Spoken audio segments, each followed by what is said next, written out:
Ndio hivyo, ndio mipango ya mpira inavyokuwa. Mzee Mtoro, maumivu hayo nayajua umeyapata jana katika nchi ya Misri, katika mji wa Suez, kwenye uwanja wa mamlaka wa bonde la Suez Kanali. Simba Sports Club, timu yako pendwa ya Mzee Mtoro mwenyewe, imelamba jana sakafu 2-0. Jana mwanangu tumekaa. Lakini kukaa tulipokaa jana, tumekaa kiuzembe. Mimi nasema kiuzembe kwa sababu gani?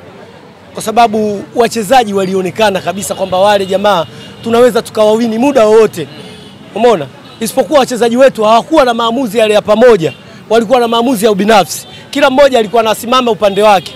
Umeona? Kila mmoja alikuwa anataka afanye yeye, aonekane yeye. Lakini mimi nasema right, kama timu ingesema kwamba tunacheza kwa niaba ya kuigombania au kuipambania nembo ya Simba, jana sisi tulikuwa tunapata magoli pale zaidi hata ya 3 mpaka 4. Mzee Mtoro, sikiwa jana wa kulaumiwa ni nani mpaka Simba Sports Club kuweza kupoteza idadi kubwa ya magoli kama vile ikiwa katika ardhi ya ugenini 2-0? Kwanza goli 2 sio idadi kubwa. Kwa uwezo wa wale, wingi unaanzia ngapi Mzee Mtoro? Wingi unaanzia 2, sawa sawa. Lakini kwa uwezo wa wale, mimi bado haijakuwa mzigo kwangu.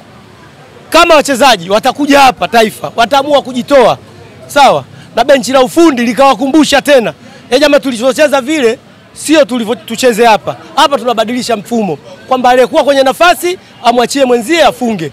Umeona? Kwa sababu kilichotukosti sana sisi jana ni kila mtu kutaka kwamba aweke nyavuni yeye. Hicho ndio kilichotuumiza sisi.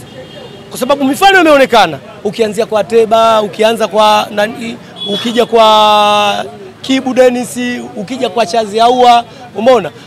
Elia peke yake ndo alikuwa anatengeneza nafasi anawaachia, lakini baadaye dakika kuanzia 75 mpaka 80 mpaka mpira unaisha, naye alibadilika vile vile. Akawa anachukua kijiji anaingia nao mpaka kati, akichoka wala wanaokoa au imetoka au anapiga shuti imetoka.